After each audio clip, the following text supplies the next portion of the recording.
So, applying of limestone, ayan na nga mga kakawlaber, may mga bunga. Dapat ba talaga mag-apply?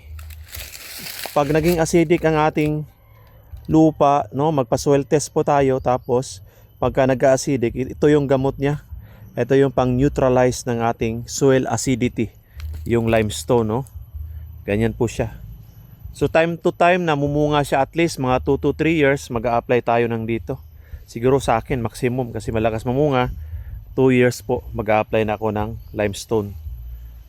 So hindi ko na hihintayin na mag-soil test pa sa susunod kasi alam ko naman namumunga ng marami. Tapos nag-a-apply ako ng mga synthetic na abono. So malamang magkakaroon siya ng soil acidity, no, after 2 to 3 years. So from time to time maglalagay ako ng 1 kilo, 2 kilong limestone. So kailangan lang sa paglalagay, lilinisan natin. Huwag nating ipatong ang limestone sa mga damo. Linisan lang natin konti. Okay.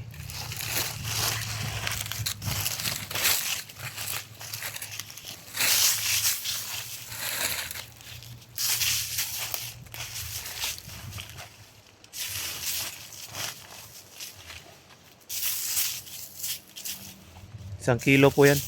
2 kilo pala, no? Alright.